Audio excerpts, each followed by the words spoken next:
Hello, Brubs. We're back with Salem's Children by Mary Leader, a 1979 horror book, which is about witches and Salem, Mass, obviously.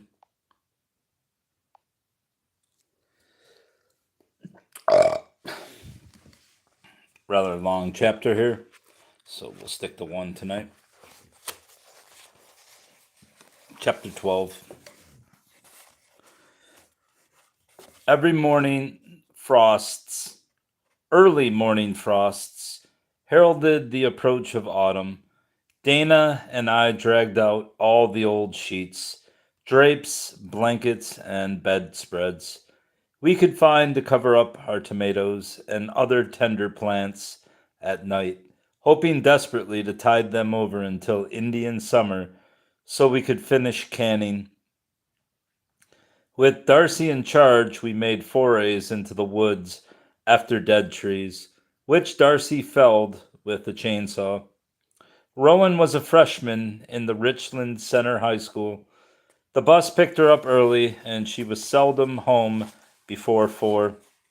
Sometimes, however, she'd get off the bus in town and go to a friend's house, or uneasy thought. What's that mean? Iris's store, I see. So far as I could tell, she always went with a group, but the memory of Iris's swimming pool and the treacherous river beyond haunted me. Between canning and logging, I hadn't time to read Dana's script, or Greg's script, pardon, and I realized I needed to study more of Salem's history. I was running out of excuses to give him. I dreaded the task as though there might be something I didn't want to discover in the dark pages of Salem lore. A heavy drizzle canceled the logging one morning and robbed me of my last excuse. So, after lunch, I snuggled down on the sofa with Greg's script. Rowan, who was home with a cold, was studying in her room. In front of me on the coffee table were reference books I'd brought down from the tower. On a warmer day, I would have preferred to study up there, but in this weather I'd opted for a seat near the fire with a woolly pup curled up beside me. Greg had set his first scene in the kitchen of the Reverend Samuel Paris, where his half-Carib, half-Negro slave, Tituba, was clandestinely tutoring the young girls of Salem Village. What do you got, bruv? In the mysteries of obeah and witchcraft, for sensitive 9-year-old Betty Paris and neurotic 12-year-old Ann Putnam, steeped as they were in strict Calvinist teachings against the wiles of Satan and the evil of witchcraft, Tituba's stories of hauntings and spells were all too vivid. I closed my eyes and tried to envision that kitchen. If I was going to design the set, I would need more background. I began thumbing through the books I'd spread out on the cocktail table, finally selecting Witchcraft at Salem by Chadwick Hansen. Early in the year 1692, it said, several girls of Salem Village began to sicken and display alarming symptoms, fits so grotesque and violent that eyewitnesses agreed that the girls could not possibly be acting. Their motions and their fits, wrote the Reverend Deodat Lawson, are preternatural, as a well person could not screw their body into, being much beyond the ordinary force of the same person, when they are in their right mind. Their arms, necks, and backs were turned this way and that way, and returned back again, so as it was impossible for them to do of themselves, and beyond the power of any epileptic fits or natural disease to affect. There were other symptoms: temporary loss of hearing, speech, and sight, loss of memory, so that some of the girls would not recall what had happened to them in their fits, a choking sensation in the throat, loss of appetite. They saw specters who tormented them in a variety of ingenious and cruel ways. They felt themselves pinched and bitten, and often there were actual marks upon the skin. What's up, Rob? For some time, the physicians were puzzled, but eventually one of them, Dr. William Griggs of Salem Village, produced a diagnosis. The evil hand, he announced, is upon them. The girls were victims of malefic witchcraft. A loud pop issued from a wet log in the fire, answered by a slash of icy rain against the windows. Then a floorboard creaked behind me. I looked up briefly, saw nothing, and started to settle back into my book when I became aware of a shuffling sound behind the sofa. Macduff sat up, low growls in his throat, then dived under the sofa. A mewing sound set my heart to beating again. Dana's cat? Phantom, I called. How did you get in here? Here, kitty, kitty, kitty. No response. Then a goat bleated. Caper? He couldn't have gotten into the house. Whatever it was creeping around the end of the sofa. Then a tousled red head came into view. Rowan! A laugh died in my throat as she began rolling at my feet, her eyes glazed and staring. My God, it was happening again. Stop them, she gasped, thrusting out her arms. They're pinching me. Ow, don't bite me. Ow, 'tis Goody Nurse and Tituba after me. Don't you see them? She lunged forward and grabbed my knee, then slid back, her hand to her throat, gagging and retching. I sat transfixed, terrible thoughts racing through my mind. Rowan would have to see a psychiatrist, go into an institution. I fell on my knees and tried to take her into my arms. Rowan, Rowan, darling, in the name of God. Her eyes bulged and her mouth contorted. Don't say that name, she shrieked. My master is Satan. See? She pointed. He's coming toward us. Oh, he's gross. The anachronism snapped up. The anachronism snapped us both out of it. She began to giggle, and I fell back limp on the sofa. Macduff stuck his nose out warily. Oh, Rowan, you scared the wits out of me, I gasped. How was I? I really had you going, didn't I? Yes, and if you ever do that again, She shook her curls out of her eyes. That's just it. I want to do it again, in the pageant. This was an audition. I've been reading Greg's script, and the part of Ann Putnam is the best teenage role. I know you're on the casting committee. John C. Reilly. Hi, I'm John C. Reilly. I don't sound anything like John C. Reilly. And for that reason, I can't give my daughter the best part. What would the other girls say? They lived here all along and are direct descendants of the witches. For a moment, we had seemed so close. I hated to refuse her. That doesn't mean they can act, she frowned. Iris and Greg and Lucian all say I'd be best in the part. You just don't want me to do anything I want to. There was no doubt about it. She'd inherited her father's talent. But if I was to help with casting and directing, how could I, in good conscience, give her the lead? Listen, sweetheart, you were good just now, frighteningly good, but I can't give you the part. It'll be up to the rest of the committee. You'll have to audition for them, and if they think you're right. She slammed her fist down on the coffee table. I am right. You know that, but the committee members wouldn't care about that. Like Mr. and Mrs. Osborne, they'll want Sissy to have the part, and Mrs. Willard will fight for Jessica. Rowan, let me finish. You already named 3 people on your side. Iris isn't on the committee. Well, Greg and Lucian are. Leave it to them. She sat down beside me and laid her hand on my arm. You'll talk to them, won't you, Mommy? It had been years since she called me that. You'll vote for me, won't you? I hated to be honest. No, I'll have to abstain. Let the others choose you. Then nobody will have any complaints. Believe me, that's the best way. The thunderstorm broke. Damn you, Macduff scooted under the sofa again. You hate me because I'm like Daddy. I wish you weren't my mother. I wish Iris was, or Aunt Charity, or anybody but. She clapped her hand over her mouth, terror in her eyes, as if I might suddenly turn on her. I didn't mean that exactly. And yet I knew she had.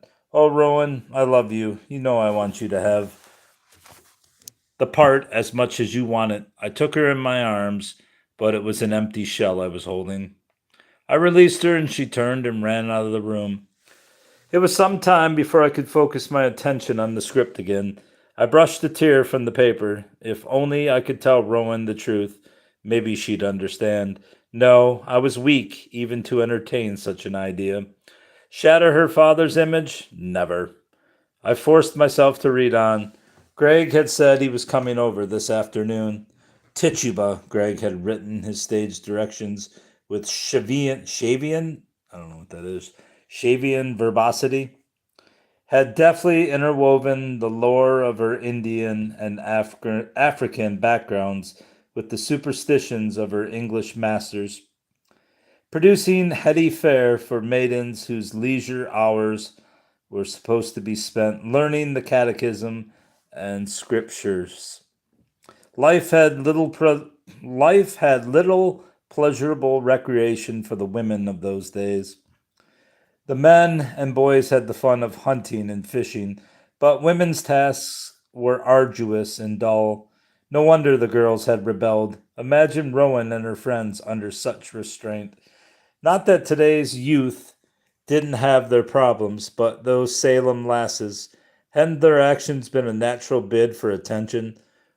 What a foolproof way to tyrannize their austere elders. Or could it be written of, or could it be written off that way? Were there supernatural forces at work in Salem? Had the girls been bewitched, or as we would say now, possessed? And the entire adult community at their mercy, teenagers like Rowan. My eyes refused to focus. A gray specter of steam curled out of the damp log. I forced myself to reach for the poker to stir the smoke out of the fire, and stared at the great wooden spoon in my hand. Steam was issuing from a stew pot hanging in a mammoth fireplace. I tasted the contents critically. A bit more spice, but just a mite. Our supply was dwindling, and who knew when a ship would arrive with more? The knotted rope suspending the straw-filled mattress on the bed in the room overhead groaned. Joshua must be waking. He'd been raving sick with the fever during the night, but I'd brought that down with a clyster.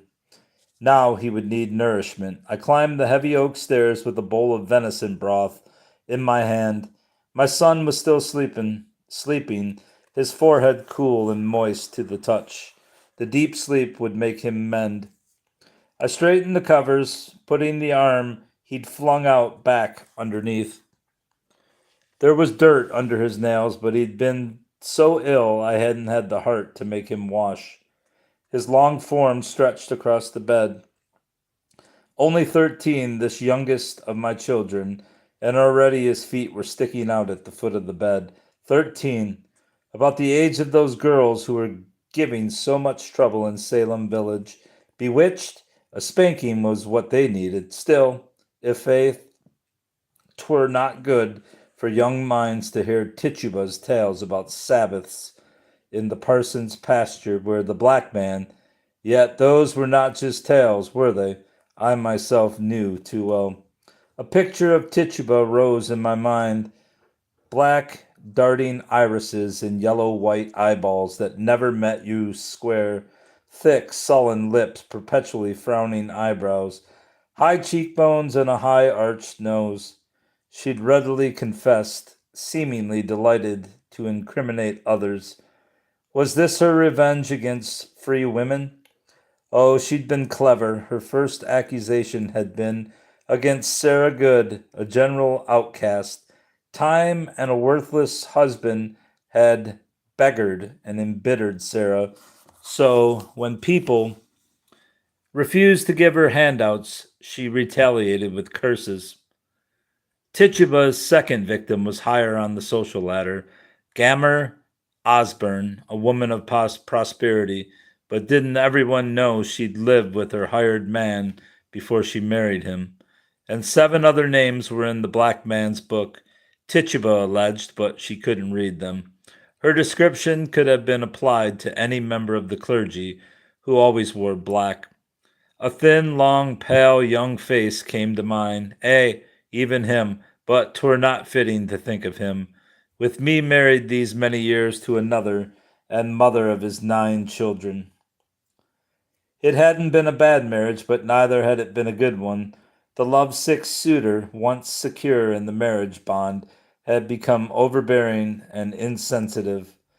To him, lovemaking was for the fulfillment of his immediate need and the Lord's commandment. A woman's feelings were not provided for in scriptures.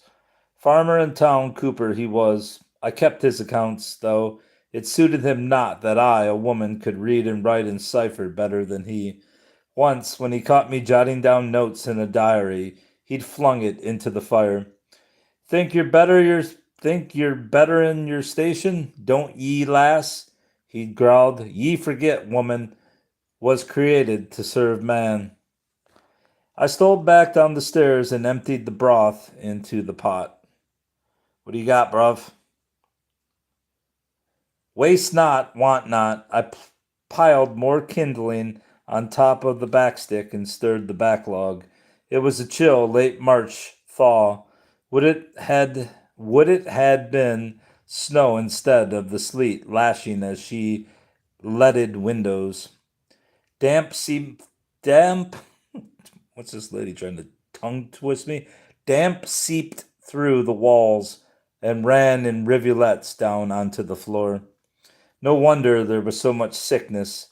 I must make a poultice of chamomile and mallows in milk for my daughter-in-law, whose breast had been sore and swelled since her babe was stillborn, and I'd promised some burdock tea and fresh meat to Goody Reddington, who was down with the king's evil, and some concentrate of foxglove for Goody Howe's sinking spells.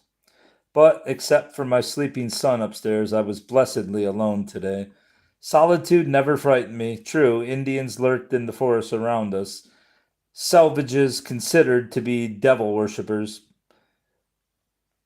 Is it supposed to be savages or is it selvages? What did these simple people know of our devil? They knew well they were always welcome at my fire, even though Isaac grumbled that they ate up our stores. For what they received, they always gave in return. Yawata particularly. But then we'd almost grown up together. Her father, No Nose, a Nomkig Indian, had worked at times for mine. He would bring his little girl with him because her mother was dead. My mother had taken the baby Yawata into our home when her father caught the smallpox that disfigured him. An act many of our neighbors scorned. When No Nose recovered, he said to my mother, Indians know you have strong medicine. Keep away white man's sickness. Your family not sick. Can you keep papoose well? Her reply was strange. It is up to the cow, mother. So came the day I laid a-fevered, with running sores on my hands. My mother rejoiced. The cow mother ha bless thee, Mary, for ye milk wi' a gentle hand. When the queen and fine ladies lie abed wi' the pox, you'll be well and strong. 'Tis a secret I learned from the old ones. That day, when Yawata came, my mother took out her knife and made 2 small crosscuts on her arm. Though her dark eyes were puzzled, the girl didn't flinch until, with the tip of her knife, my mother smeared the cuts with pus from my sores. Aye, the child cried fearfully. Nay, I do thee good. Ye'll be a mite sick, like Mary here, but I vow ye'll ne'er have pox on thy face. Yawatol did sicken slightly, and No Nose refused to come to work or bring her because he thought my mother had given her the pox. But both of us soon recovered, and not long after, when another epidemic hit the Indians, Yawata went unscathed. She was a widow now and lived alone in the forest, but she always believed my mother had saved her from smallpox. So now she brought me the herbs her people used for medicine, always waiting until the men were gone. Then I'd hear an owl hoot, and there'd she be with her pouch full of Indian medicine. I traded meat and provisions for her herbs, although I think she would have brought them even if I hadn't. 'Twasn't charity I gave her, though Isaac would have called it such had he known, for she paid me in kind with not only her medicines, but with lessons on how to plant and use some of the strange plants of the New World. She wouldn't come today in this weather, nor would Sarah, my older daughter, who had her own home to tend now. Hannah was helping her cousin, who lay in childbed. I saw to it that Hannah was kept busy, determined not to let her fall into Dorcas's clutches, as Sarah had. Isaac and the boys were making barrels in the barn.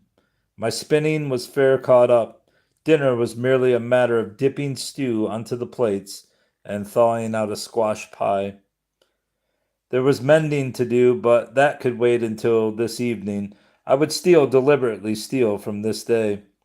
How I longed for one of those books I'd heard were read in Boston and London, but Isaac allowed naught but the Geneva Bible and the Catechism in our house. Well, the good book was surely the better reading of the two, and if menfolk came in early, they'd see me at my scriptures and think me the holy woman I was not. 'Twas an old game I played, opening the Bible at random for a message, and it seldom failed me, although if I landed in the begats, I'd have to try a second time. The heavy cover fell open to the family register where I'd entered births and deaths and weddings. Married Isaac Eastick to Mary Town, May 12th, 1655. Isaac had scribbled SD above Eastick. He liked the short form, but I preferred the old. I closed my eyes, slit the Bible open with my hand, and ran my finger down the page until it stopped. When opened my eyes, thou shalt not suffer a witch to live. Exodus 22:18. I nearly dropped the book. What argued this that I should turn to that dread passage so oft quoted by our clergy of late? I tried again, this time in the New Testament, which should be safer. For to one is given by the Spirit the word of wisdom, to another the word of knowledge by the same Spirit. 1 Corinthians 12:18. I'm gonna itch my hand. All right, we're back.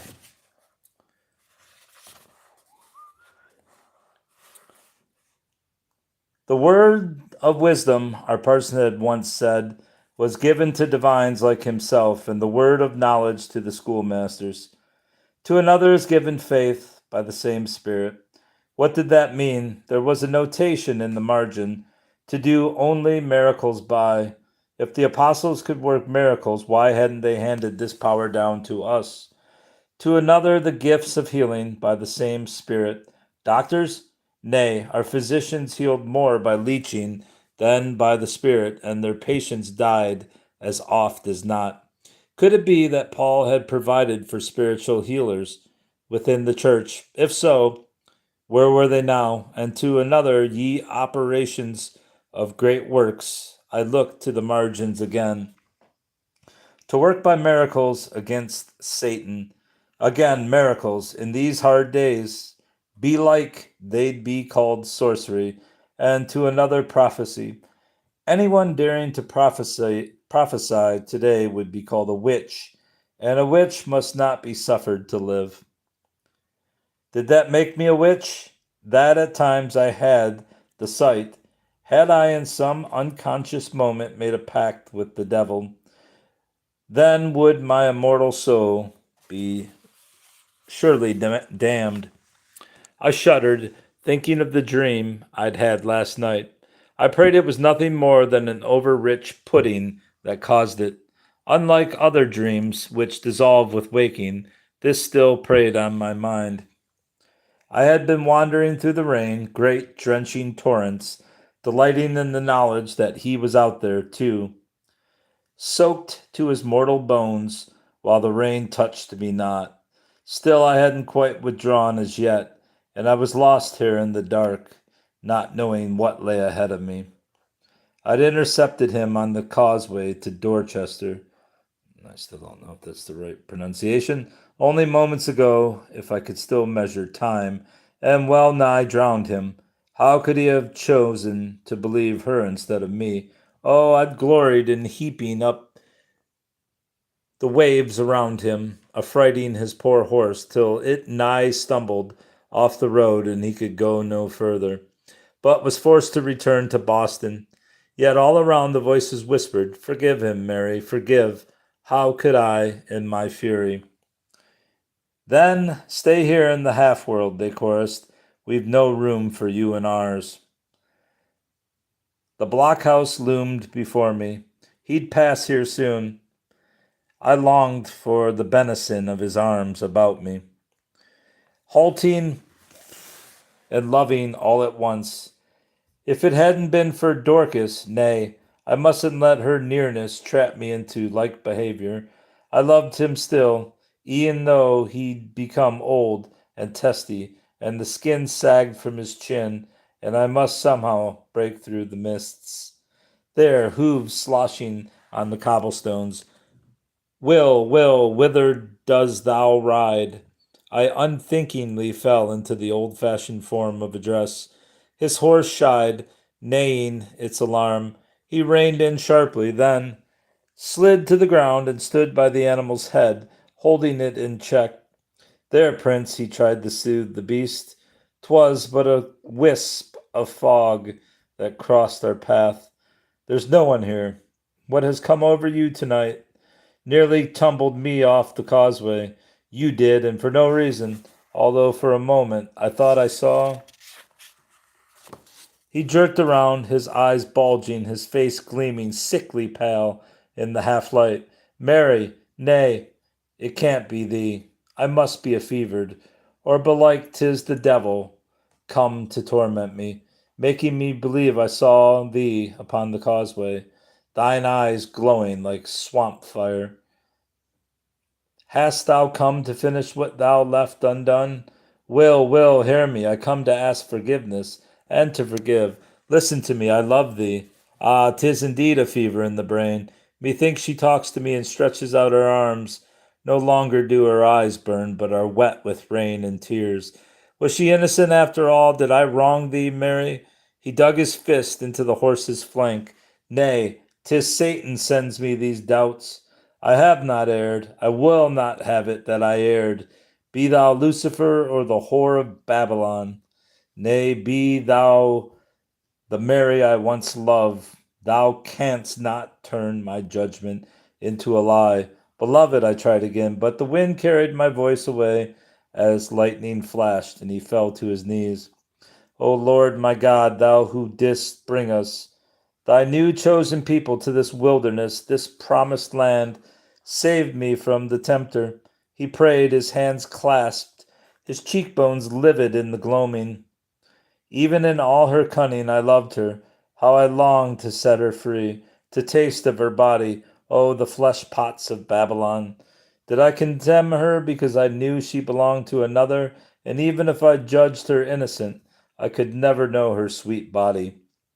O God, 'tis Satan who speaks, undermining my convictions, chastising me for doing thy work. O Lord, yes, 'twas surely Satan who tempted me to set her free. But I yielded not. I thank thee, God, that I am not as other men. How unconsciously he mouthed the prayer of the Pharisee. My hand was a wisp of moisture on his brow, which he wiped away as he would the rain. Listen to me, Will. Let not thine ears be stopped up with bigotry and self-righteousness. Hark to thy doubts. Art thou so sure of the Lord's will? Nay, thou art not, and this has made thee ill, my love. She stands before me still, her lips move, but I cannot hear. How the devil works to delude me, and I am ill, very ill. I cannot proceed. He pulled himself up from his knees by clinging to the horse's bridle. Come, Prince, we'll return to Sewell's house.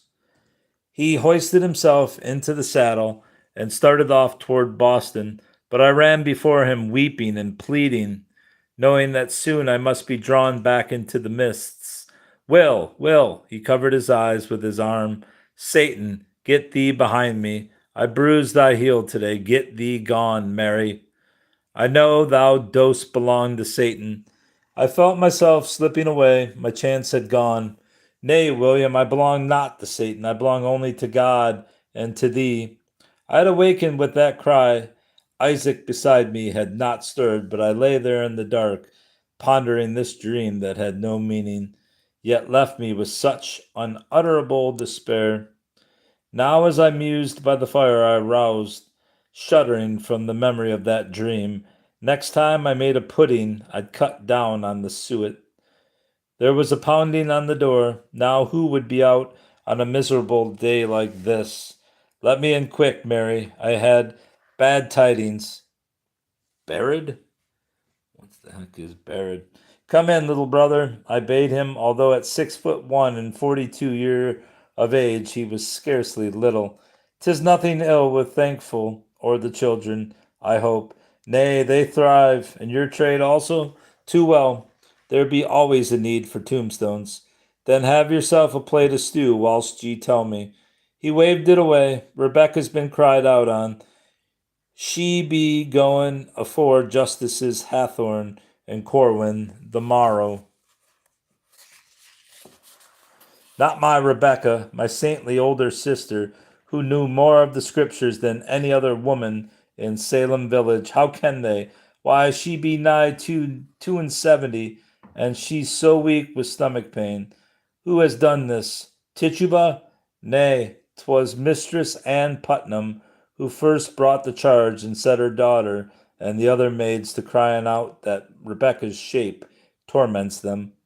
Ann Putnam, wife of Thomas, she'd ever been queer, that one, thinking her dead babe's been killed by sorcery. And the young Anne, a pale, fidgety, delicate child, was her mother's tool. As for Thomas, he was troublesome, jealous that the fortunes of the nurses and the Estes had prospered, while his own had declined. And what did Mistress Putnam charge? She claimed little children had been rising from the grave in their winding sheets, crying, Rebecca Nurse murdered us. But that's daft, man. Can't the magistrates see that? What would girls see in visions and being bitten and pinched and vomiting pins? The magistrates will believe anything. It'll kill Rebecca, I cried, her being so feeble in death. She'll not bear the questions, and she'll say the wrong thing. And oh, Berid, I dropped my head against his great chest. 'Tis one of God's own they'll be trying.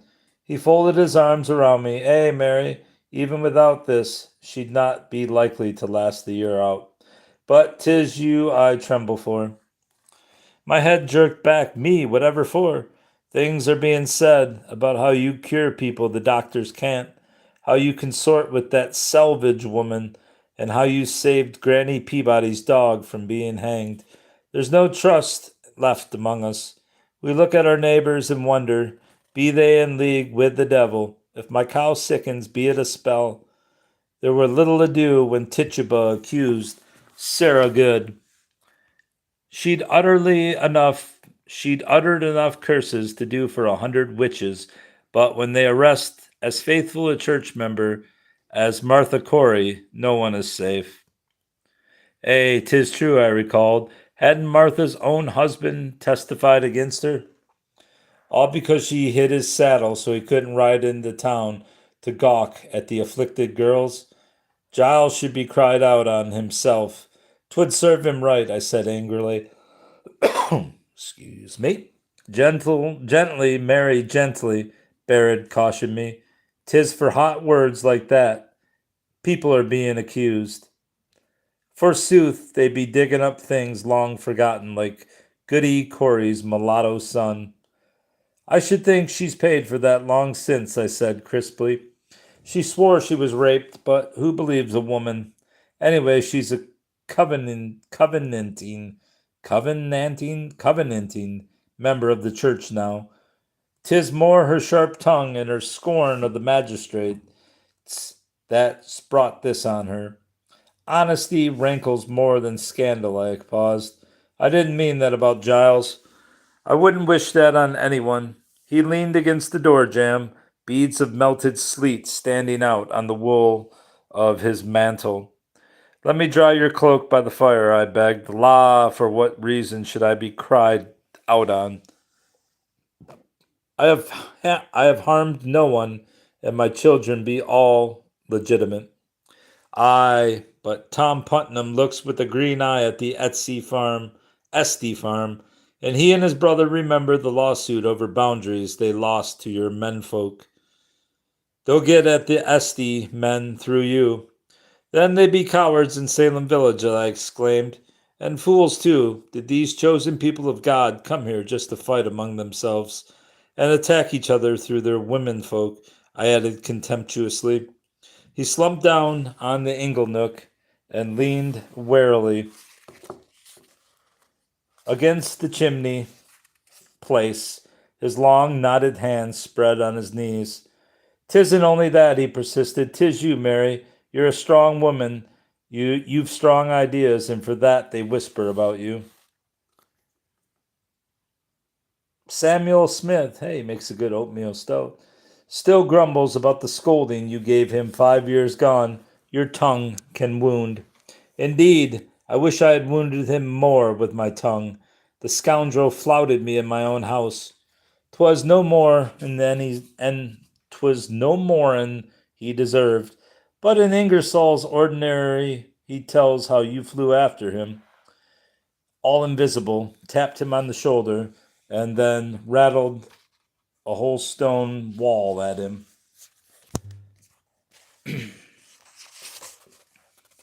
I snorted. Who pays attention to that drunken prattler? His reply was quiet and chilling. Just about anyone in Salem village at the now. They whisper about your simples. The hell's a simple? Oh, pooh, oh, pooh. Most of them I learned from our mother. And she accused of witchcraft in her time. The firelight played wizard with his peaked eyebrows. I never knew her. You were my real mother. And you, my first son, stroking his gray streaked hair and thinking how caring for this baby brother had eased the pain of my lost love. Now I'll not let you ride home in this weather on an empty stomach. Do eat a bit of this stew. 'Tis fair savory. He dipped the spoon into the steaming bowl absent-mindedly. Make Isaac take you away while there's time, he pleaded. You're as daft as the others, Berrid, if you think he'd ever leave his coopering. Besides, I mun stand by our sister. You might do Rebecca more harm than good with the doctors saying there's more in medicine goes into your cures, and people claiming they've seen you mutter words over your simples. And if I instill a bit of the Holy Scriptures into them, what be the harm in that? They say you mutter charms from the Black Book. I fished a choice hunk of venison from the pot and added it to his stew. The Bible's covers be as black as any books, and the parson's clothes as black as the devil's himself. Be like all this talk of a black man a making folk sign in his black book. Who knows but what that meddling Reverend Noise, O Salem town, or the Reverend Paris, mought be up to some unholy doings. My voice trailed off, and I flushed with anger and humiliation as the memory of last All Hallows Eve in Paris's meadow came back to me now. I wouldn't tell Berrid, he was too rash. He'd get us all in trouble, and I had no proof. Nor could I identify the man in the heavy black hood and cape. You're no friend in the Reverend Paris, Mary. You've no friend in the Reverend Paris, Mary. Berrid interrupted my thoughts. Indeed, how so? Sarah Bibber says you told folk you wouldn't visit our services because you liked not lining money grubbers' pockets. Aye, though I didn't call him a money grubber, but ye know well his contract allows him to keep for himself any moneys given by non-members. 'Tis my right to attend my own church. True, but 'tis unsafe to flout a man of God. Then let him act like one instead of a sniveling, penny-pinching, Barbadoan peddler, I retorted. Barrett struck his head in despair. Mary, Mary, if you cannot bridle your tongue better than that, heaven help you. Nay, 'twas said only between us. Eat hearty, Barrett, I said, and give thanks unto the Lord that I don't live in your cantankerous Salem village where the parsons can't keep the young maids out of mischief or his congregation content, and everyone in the place clawing and batting like a pack of wildcats. No wonder they cast jaundiced eyes at Topsfield.